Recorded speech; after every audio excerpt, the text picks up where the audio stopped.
My name is Andrea, and I never thought the person who taught me how to ride a bike would be the same person who tried to erase me from my own family's legacy. But that's exactly what happened. My brother didn't just take my inheritance. He took my father's voice, twisted it into something unrecognizable, and convinced everyone around us that I was the problem. For 2 years, I lived in a fog of disbelief and quiet rage, watching him parade around in a life built on lies while I rebuilt mine from nothing. But the courtroom doesn't care about charm. It doesn't care about who tells the better story at Thanksgiving dinner. It cares about evidence. And when that moment came, when the judge read the words that shattered his carefully constructed world, I didn't feel victorious. I felt something much quieter. I felt whole again. It started the way these things always do, with a phone call I didn't want to answer. My father had been sick for a long time, and we all knew the end was coming. But knowing something and living through it are two different experiences entirely. When my mother called that Tuesday morning, her voice was flat, emptied of everything except exhaustion. He was gone. I remember sitting on the edge of my bed, staring at the wall, feeling like the ground had just been pulled out from under me. Not because it was unexpected, but because finality has a weight that preparation can't soften. The funeral was small. My father was a private man, and he wanted it that way. My brother stood beside me during the service, his hand on my shoulder, his voice low and steady as he greeted the few family members and old colleagues who came to pay their respects. He looked devastated. He sounded sincere. And for a moment, I thought maybe this tragedy would bring us closer. We had drifted over the years, the way siblings do when life pulls them in different directions. He had gone into finance, built a flashy career in the city, married someone equally polished and ambitious. I had stayed closer to home, worked in education, lived a quieter life. We weren't enemies. We just weren't close. But grief has a way of making you want to reconnect, to find comfort in the people who share your history. I thought he felt that too. I was wrong. A week after the funeral, my mother asked us both to come to the house. My father's attorney would be there to go over the will. I didn't expect anything complicated. My father had been methodical about everything in his life, and I assumed his estate would be handled the same way. I drove over that Saturday morning feeling heavy but calm, ready to hear whatever arrangements he had made and move forward with honoring his wishes. The attorney was a man named Richard, someone my father had worked with for decades. He was older, formal, and clearly uncomfortable. He sat at the dining room table with a leather folder in front of him, his hands folded, his expression unreadable. My mother sat across from him, her face pale and drawn. My brother sat beside her, leaning back in his chair with an air of casual confidence that I didn't think much of at the time. I sat down next to him and waited. Richard opened the folder and began to read. The will was straightforward at first. My mother would receive the house and a portion of my father's savings. There were a few small bequests to distant relatives and charities. And then he got to the part about the business. My father had owned a modest but profitable manufacturing company, something he had built over 30 years. It wasn't glamorous, but it was stable, respected, and valuable. Richard's voice slowed as he read the next section, and I felt my stomach tighten before I even understood why. The business, along with the majority of the remaining assets, was being left to my brother. Not split between us. Not held in trust for both of us to manage together. Just him. My name appeared once, in a brief clause that granted me a small cash settlement, far less than what the business alone was worth. I sat there, frozen, trying to process what I was hearing. Richard kept reading, his voice steady, professional, but I could see the discomfort in his eyes. When he finished, the room was silent. I looked at my mother. She wouldn't meet my eyes. I looked at my brother.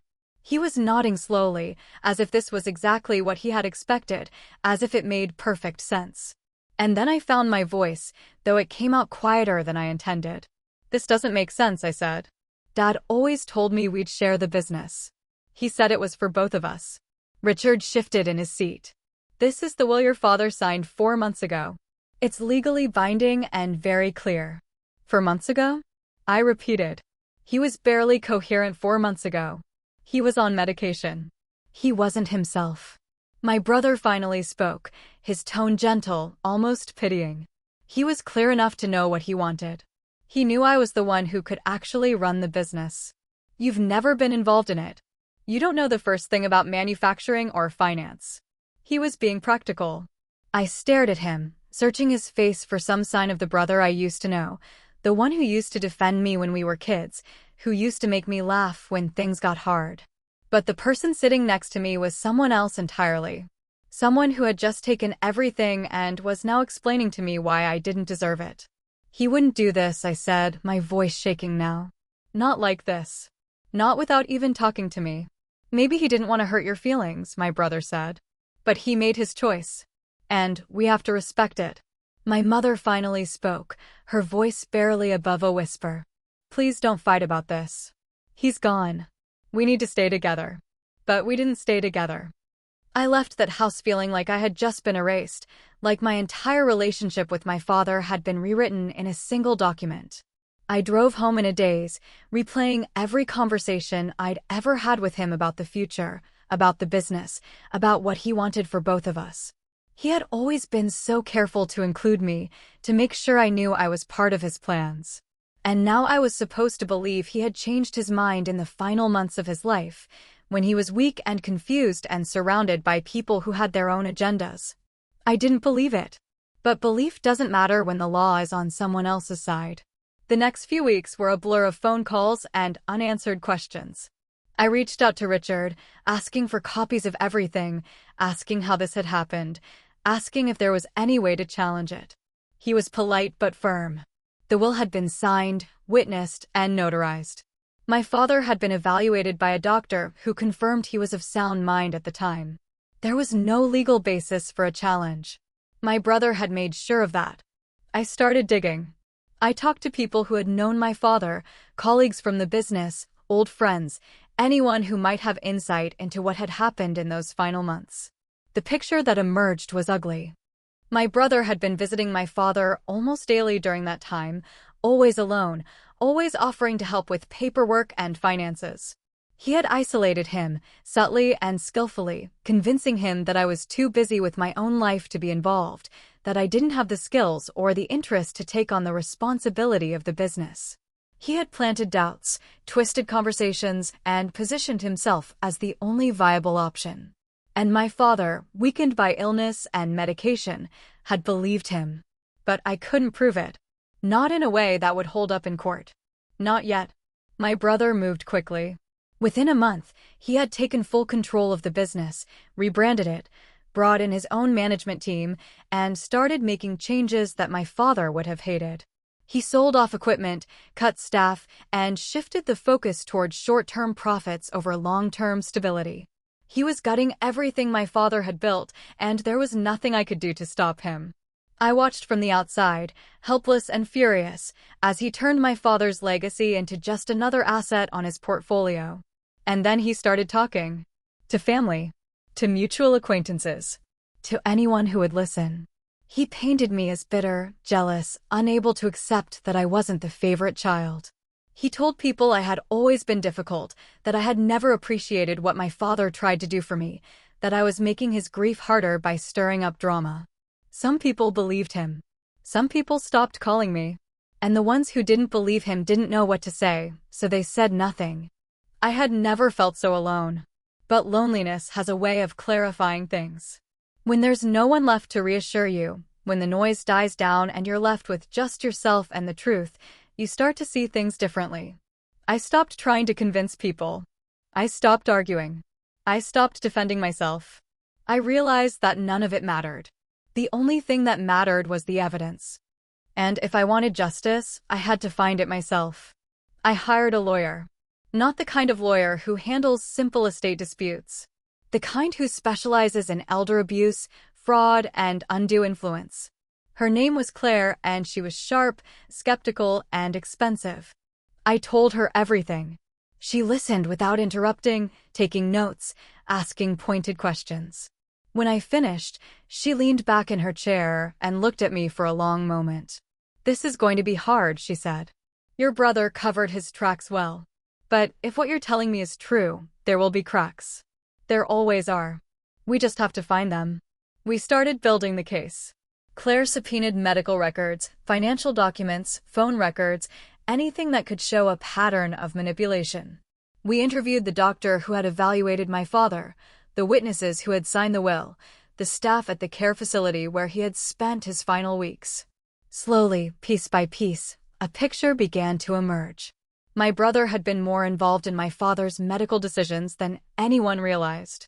He had been present at appointments, influencing treatment plans, controlling access to visitors.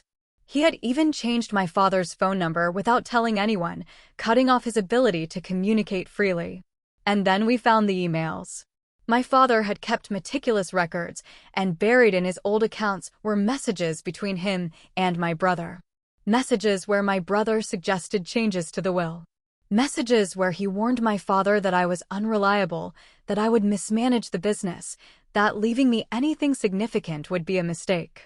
Messages where my father expressed confusion and hesitation, and my brother pushed him, gently but persistently, toward the decision that benefited him most. It wasn't a smoking gun, but it was close. Claire filed the challenge. The case moved slowly, the way these things always do. Months passed. My brother fought back hard, hiring his own team of lawyers, filing motions to dismiss, arguing that I was wasting the court's time with baseless accusations. He played the victim, the grieving son who was just trying to honor his father's wishes while his bitter sibling tried to tear the family apart. He was convincing. But Claire was better. The depositions were brutal. My brother sat across from us, calm and composed, answering every question with practiced ease. But Claire didn't let him get comfortable.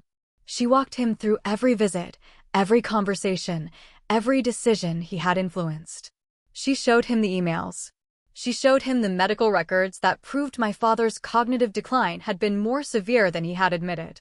She showed him the timeline, the pattern, the slow and deliberate way he had isolated our father and positioned himself as the sole beneficiary. And then she asked him the question that broke him. Did you love your father, or did you love what he could give you? He didn't answer.